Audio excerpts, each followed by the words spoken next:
రాజకీయ జోక్యం వల్ల సింగరేణి సంస్థకు కలుగుతున్న నష్టాన్ని కార్మికులు, కార్మిక సంఘాలు ఐక్యంగా తిప్పికొట్టాలని గుర్తింపు సంఘమైన ఏఐటీసీ అధ్యక్షులు వాసిరెడ్డి సీతారామయ్య, ప్రధాన కార్యదర్శి కొరిమి రాజ్ కుమార్ పిలుపునిచ్చారు.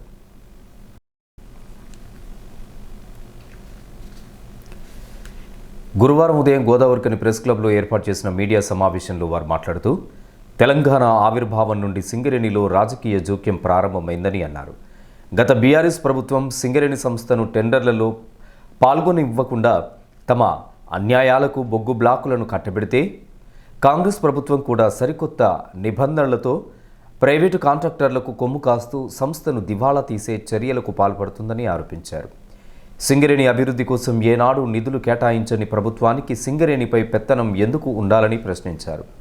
పెరుగుతున్న రాజకీయ జోక్యంతో సింగరేణి భవిష్యత్తుకు ముప్పు వాటిల్లబోతుందని, ఈ నేపథ్యంలో కార్మిక సంఘాలు, కార్మికులు ఐకమత్యంతో ముందుకు సాగాల్సిన అవసరం ఉందని సూచించారు.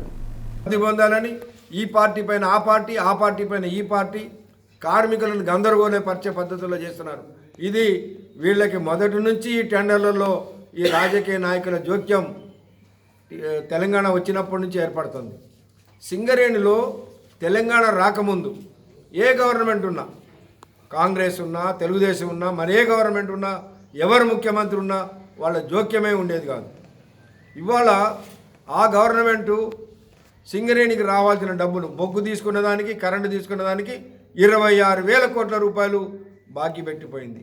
ఆనాడు టీఆర్ఎస్ అంతా సింగరేణి డబ్బుని వాడుకుంటుంది అని ప్రచారం చేసిన కాంగ్రెసు ఇవాళ వీళ్ళు వచ్చిన తర్వాత 49,000 కోట్లకి ఆ బాకీని ఉంచారు. అంటే ఏంటిది? ఇది వాళ్ళైనా వీళ్ళైనా రాజకీయ నాయకులందరూ ఒకటే.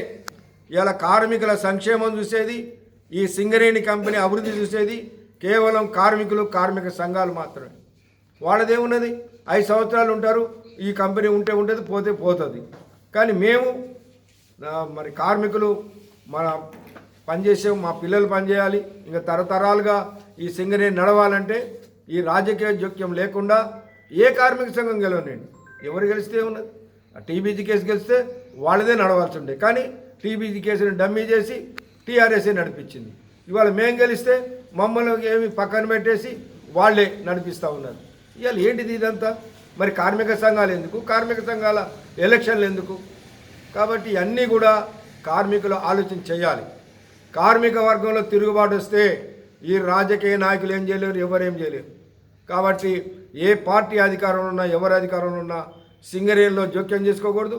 సింగరేణి డబ్బు వందలాది కోట్లు, వేలాది కోట్లు ఖర్చు పెడతా ఉన్నారు తీసుకుపోయి.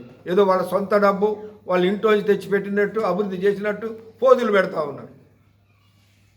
చెప్పండి, మీరు గవర్నమెంట్ నుంచి ఎన్ని కోట్ల రూపాయలు తీసుకొచ్చి సింగరేణి మొత్తం 12 ఏరియాలలో మీరు ఖర్చు పెట్టారు? చూపించండి ఒక్కటన్నా.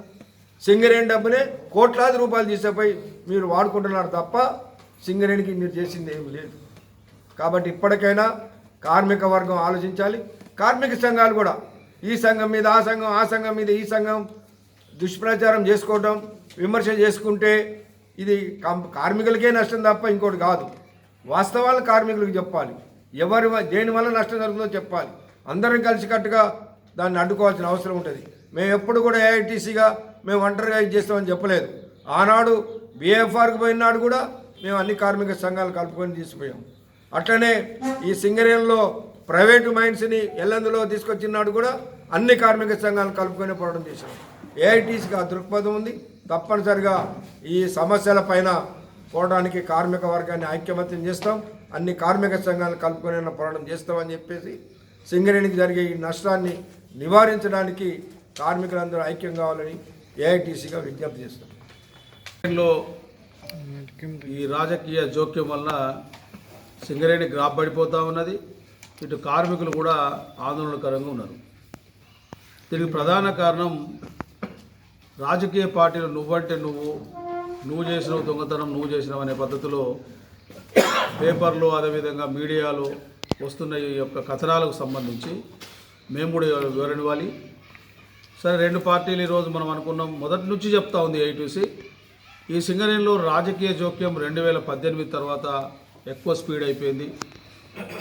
అక్కడి నుండి ఇప్పటి వరకు ఇంకా ఎక్కువ అవుతూ మొత్తం సింగరేణిని ఖతం చేసే పరిస్థితికి వచ్చిందని ఏఐటీసీగా మేము అనేక సార్లు ప్రెస్లో కానీ మీడియాలో చెప్పినాం.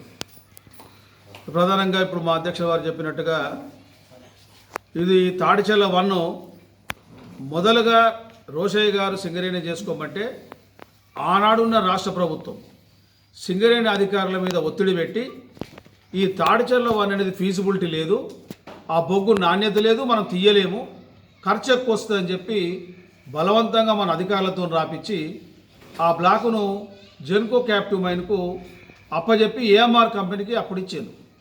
ఇది ఎవరి ప్రోద్బలం? ఆ రోజు ఆనాడున్న టీఆర్ఎస్ ప్రభుత్వం యొక్క ఒత్తిడి. తాడిచెల్ల 1 అంటే సింగరేణికి ఒక మెగా ఓపెన్ కాస్ట్ పోయింది మన దగ్గర నుంచి. ఇప్పుడు ఆ ఏఎంఆర్ కంపెనీ ఆ తాడిచెల్ల 1 12 సీములు బ్రహ్మాండమైన ప్రొడక్షను, అసలు ఆ జెన్కోకు 75% ప్రొడక్షన్ అదే ఇస్తూ ఉంది. అది షురూ మొదలు. అప్పటి నుండి కోయగూడెం పోయింది, సత్తుపల్లి పోయింది, తర్వాత అనేక రకరకాల కుంభకోణాలు జరిగి అప్పుడుంటే ఇక కాంగ్రెస్ పార్టీ వచ్చిన తర్వాత మీ అందరూ తెలుసు, నిన్న మొన్న ఈ 2-3 రోజుల నుంచి కథనాలు, వరుస కథనాలు ఇటు ఆంధ్రజ్యోతిలో మిగతా పత్రికలలో వస్తూ ఉన్నాయి. వీటన్నిటికీ కారణం ఏంటిది? మేము మొదటి నుండి చెప్తా ఉన్నాం, రాజకీయ జోక్యం.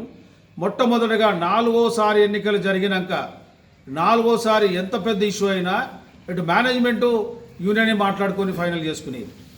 ఆనాడు అవసరమైతే ఈనాడు సింగరేణికి ఇబ్బంది వచ్చినప్పుడు ఆనాడు ఈ రాష్ట్రంలో తెలుగుదేశం ప్రభుత్వం ఉంటే 653 కోట్ల రూపాయలు మాటోరియం విధించారు. అంటే మనం చెల్లించాల్సిన డబ్బులను, మనం రాష్ట్ర ప్రభుత్వానికి ఇవ్వాల్సిన బాకీని మీరు తర్వాత మెల్లమెల్లగా వెళ్ళినప్పుడు ఇద్దులే అని చెప్పి ఆనాడు ప్రభుత్వాలే రాజకీయ అంటే ట్రేడ్ యూనియన్గా మేము ఒత్తిడి చేసిన సందర్భంగా వాళ్ళు కూడా ఈ సింగరేణిని మంచిగా ఉండాలని చెప్పి కోరుకున్న సందర్భాన్ని గుర్తుపెట్టుకోవాలి.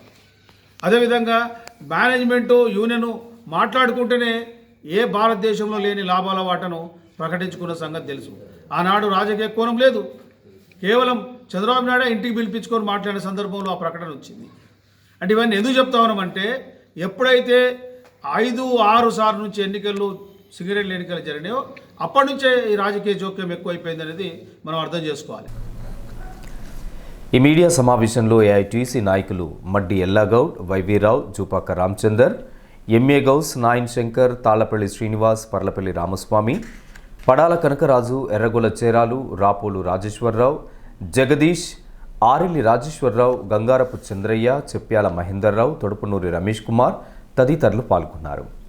అంతకుముందు జీడీకే ట్వింక్ లైన్పై ఏఐటీసీ నాయకులు గేట్ మీటింగ్ నిర్వహించారు.